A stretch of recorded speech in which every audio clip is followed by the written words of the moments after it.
All right, so I'm on my run, but I just wanted to say this while it's fresh on my head. It's something I that's just in my mind, so I'm going to just say it. Sometimes I was talking to one of my friends, and this is how this all came about. It was talking about, how as parents or whoever it is, it's just a person in your life who's going through something that you've never been through, right?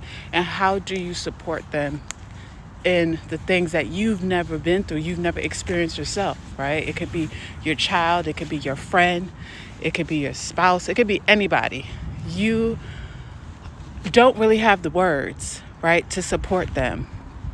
And it's not always that we are going to go through the same things that the people around us go through, because everybody's life journey is completely different. Even if you were siblings, you know what I mean? Your siblings, you lived in the same house, anything like that. Everybody's life path and what they go through is extremely customized to them.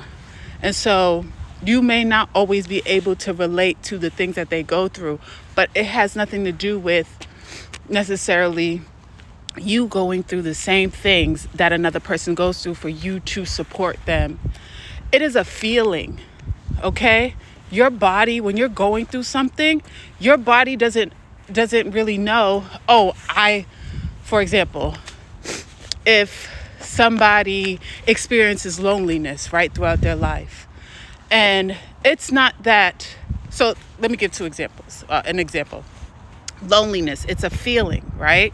So there could be two people, one person who's surrounded by so many people, right, and has experienced a heavy amount of loneliness, despite the fact that they have been surrounded by so many people, right?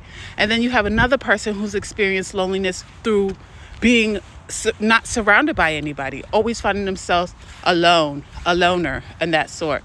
Your body does not acknowledge that maybe you are around a whole bunch of people in a room or you're at a party and that you still feel alone, right? Your body doesn't know that you're around a whole bunch of people. Your body just identifies with that feeling of being alone. Same as the other person, who your body doesn't realize that you're not around a whole bunch of people. It just feels that sense of loneliness, if that makes any sense, right? And so sometimes it's not about you identifying with their specific situation, but with the feeling of abandonment, the feeling of betrayal, the feeling of loss, right? So I can't remember the guy's name, but it was like woo to me when I heard it. And if I find it, I will post the link. This guy talks about loss and how some people have experienced loss through, people passing away, and then other people experience loss through betrayal.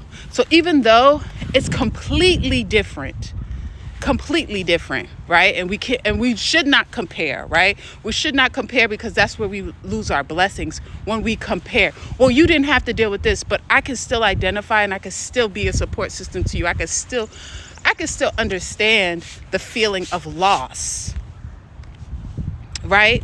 Even though I might not have been experienced maybe several deaths within my lives of loved ones, I have experienced death by betrayal. All these people that I love, that I care about, they betrayed me. Now I don't have these people in my life anymore. Even if they're walking on earth, they are out of my life. Okay? And I know it's not the same thing. Don't get caught up on that. I'm talking about the feeling. When you are trying to support somebody, when you have people around you, it's not that they're always going to be able to go through the things that you go through. It's about the feeling and being able to be like, you know what? And it's not trauma bonding or anything like that. It's more of a supportive role, right? When you have somebody going through things, or it's just like happiness. Let's talk about that. Happiness, maybe everybody experiences it at some point. Well, that's an assumption, but people identify with that feeling. But we all find happiness in different ways.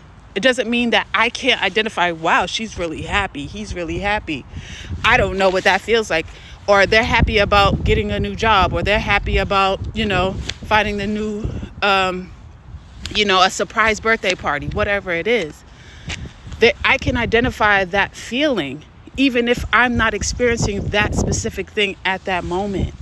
So when you find yourself and you're around people and you are having a hard time supporting people, or you just don't have supportive people around you, realize that you need to have people around you that can identify feelings. Identify like, okay, I might not have experienced abandonment like you, right? So for example, with children, there's some people who experience abandonment from a parent, maybe not being there, right? But people can experience abandonment with the parent there in the home. And so when we're talking about our own life journeys, when we're talking about things that are going on in our lives, it's not about us comparing, well, you didn't go through this, you didn't go through that. That doesn't mean that a person can't identify with the feeling, okay? A person can identify with happiness, with sadness, with betrayal or loss, I should say, or abandonment, or whatever it is it might be. So kind of think about those things when you're finding a hard time to support somebody, or you're finding a hard time to feel supported. Don't block people out of your life because you think that they don't know what you've been through. Or not even that. I won't say that. I say if you don't think that they will understand. They will understand because they haven't been through it. You can block your blessings that way. You could block a good person out of your life because you think that they don't know or they can't identify with you. They might not have gone the road that you did, but you didn't go the road that they did. Maybe you're not understanding what their sense of feeling is, or that feeling that they're feeling, or their situation. So that's just something random that came to my mind, and I just wanted to say that because I had a situation where, it's hard to support people sometimes when you're like, I haven't really been through that. And it's not necessarily that you always have the words, because people don't always know the feeling either, right? That's what I was saying too. People don't always know what they're feeling in the moment when they're experiencing something. So you don't necessarily need to have the words all the time, because they don't even they can't even identify what they're feeling. It's just you being there, or you being supportive, or you allowing somebody to be supportive to you. So, boop. Oh, I'm doing the millennial thing. I can't help it. Yeah. All right. I'm going back on my rant. All right. Bye. Love you.